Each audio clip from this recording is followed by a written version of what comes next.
So what I thought I'd do in terms of the nutrition was just read something. I co-wrote a book called The Wait Is Over, and with a person who helped me lose 25 pounds. This memoir is her testimony, not just in terms of weight loss, but just as a Christian woman going through some like depression and so forth.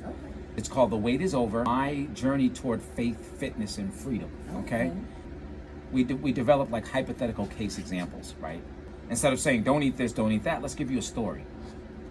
This is the story of the Cookie Monster. We often ask people when we do workshops, what are you, a worrywart? How many worrywarts are in the room? Worrywart, yes. Say that 10 times fast. A worrywart, a worrywart, a worrywart. Then we also say sometimes, are there any couch potatoes? So each of these situations involve lifestyles and habits. So it's not about don't eat this, eat that. It's about your lifestyle primarily. This one is the Cookie Monster. I am guilty. I'm a cookie monster. Obviously, it's the person that loves sweets. So here's the story. Chris is a pastor of a large church. He has a serious sweet tooth and a particular weakness for chocolate chip cookies. In an effort to improve customer service, his office assistant often puts homemade cookies or bite-sized candies at the reception desk. We all deal with that sometimes at work. Pastor Chris almost always takes something off the desk on his way out the door to his car.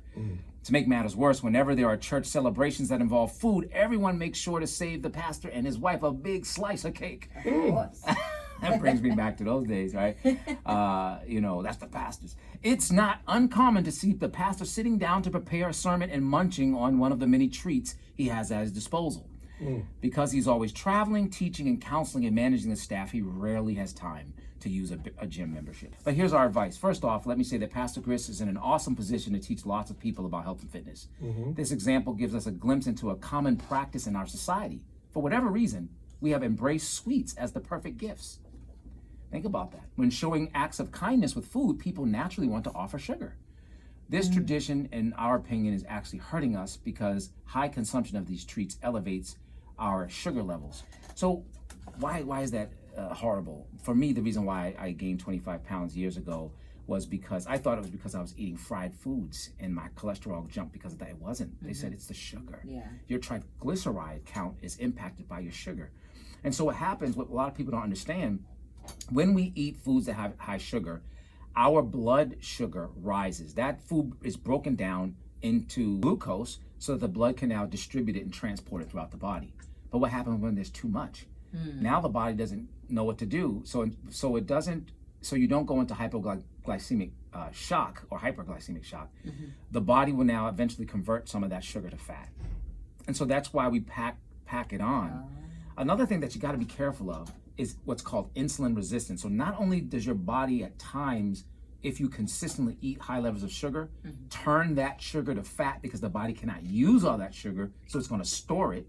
God made your body and it's highly intelligent, but also your insulin helps to bring sugar levels down.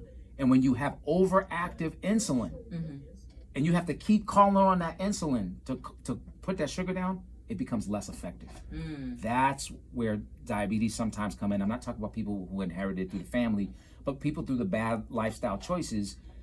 When your insulin no longer can function the way it's supposed to at a high level, that's where you have to take it.